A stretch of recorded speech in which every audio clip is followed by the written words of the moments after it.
Yo, kamusta everyone? Ako si Christian San Luis at welcome sa aking vlog.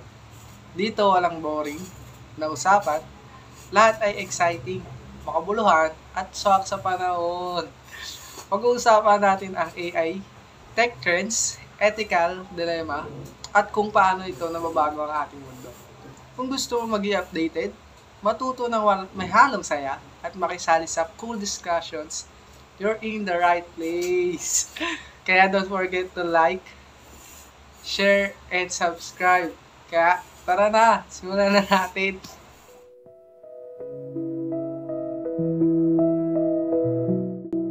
Ang AI ay isang teknolohiya na ginagawa ang talino ng tao gamit ang mga algorithm at machine learning.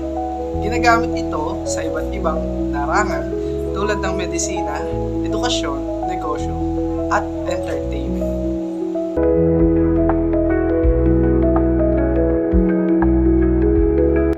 Mula sa simpleng chatbots noon, ngayon ay may AI na kayang magsulat ng artikulo, magpinta ng larawan, at magpatakbo ng buong industriya.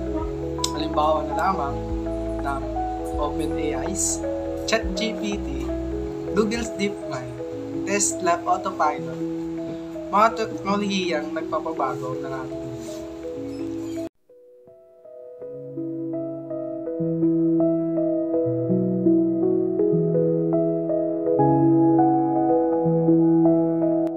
Unang-una, bias sa AI.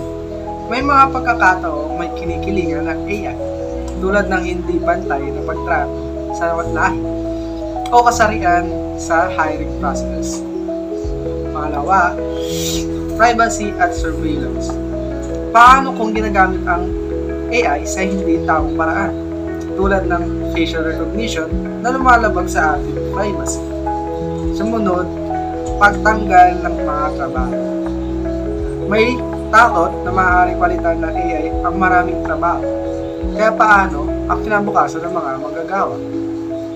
At ang huli ay ang deepfakes at fake news. Ang kakayahan ng AI na lumikha ng peking impormasyon ay maaaring magamit sa maling paraan.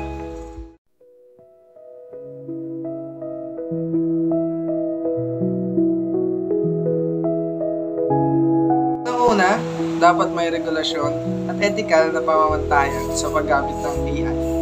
Pangalawa, bilang mga individual, mahalaga ang pagiging mapanuri sa impormasyon at teknolohiya ang ating ginagamit. Pangatlo, at huli, ang AI ay isang makapangyarihang kasangkapan. Nasa kamay natin kung paano natin ito gagamitin para sa kabutihan ng